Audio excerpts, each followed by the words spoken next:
Take a look at what happened.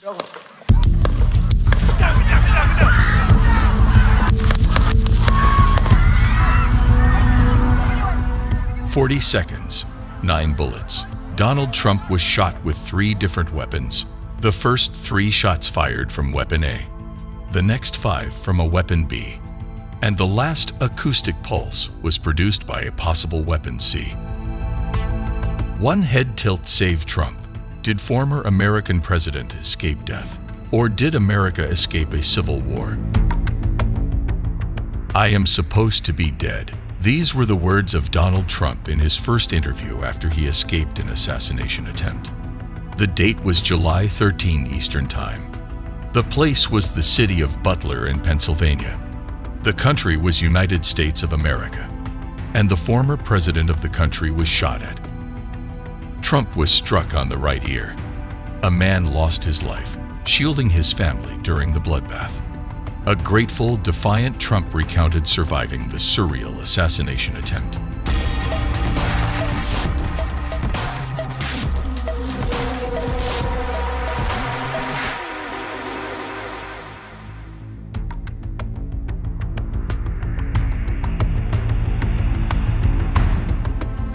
Trump was standing at the podium and began to refer to a large screen hanging to his right that showed statistics about immigration. To better see the screen, Trump turned his head to the right and a little up, and at the millisecond in which his head was at just the right angle for the bullet to graze his ear but not enter his skull, at that moment, the bullet whizzed by. Trump suffered a bloody wound to his ear, but no other injuries. In an exclusive interview with the Washington Examiner, a day after being hit by a sniper's bullet, Trump narrated his surreal experience of being shot at. The most incredible thing was that I happened to not only turn, but to turn at the exact right time and in just the right amount. If I only half turn, it hits the back of the brain. The other way goes right through the skull. And because the sign was high, I'm looking up. The chances of my making a perfect turn are probably 1/10 of 1%. So I'm not supposed to be here.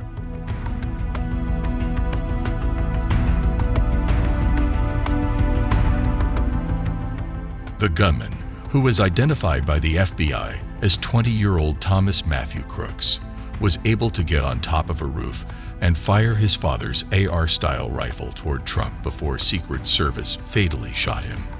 He was shot and killed at the scene by a Secret Service sniper. FBI is really beginning to dig in to what happened, and they're really trying to understand whatever they can about the gunman, who's a 20-year-old Pennsylvania resident. He was, of course, fatally shot by the Secret Service after he himself got some shots off in Trump's direction.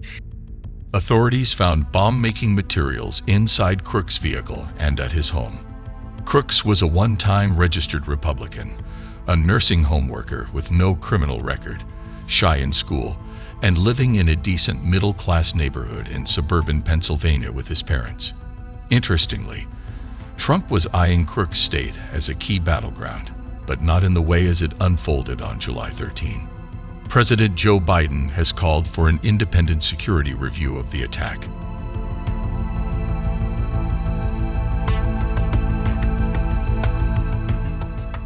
The moment the bullet grazed Trump's ear at the rally was captured by a New York Times photographer.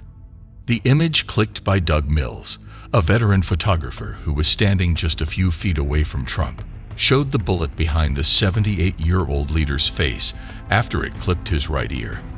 However, Mills did not know he had captured the bullet in one of his photographs. It happened so fast, but now I can see it all in slow motion. I was taking pictures when the pops started happening. I just happened to have my finger on the shutter, and I heard the pops and kept shooting. I didn't know what I had captured, but when I got to my laptop, I could see that bullet flying behind his head, because it is definitely not in the frames right before it, and it's not in afterwards. It's only that one frame. I was shooting in 1/1800th of a second. It captured that streak behind him. The photo he captured shows a long white streak behind Trump's head, showing the apparent path of a bullet used in the assassination attempt against the former president.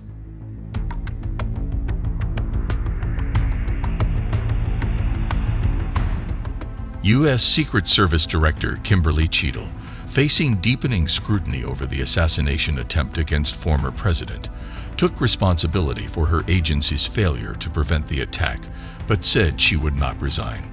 In an interview to ABC News, Cheadle said, "It was unacceptable, and the buck stops with me."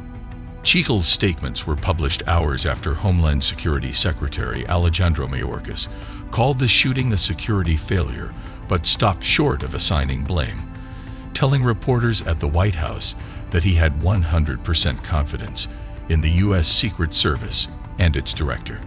Meanwhile, Trump spoke highly of the Secret Service agents who covered him while he was down on the stage. The assassination attempt on Trump is being investigated by the FBI as a potential act of domestic terrorism.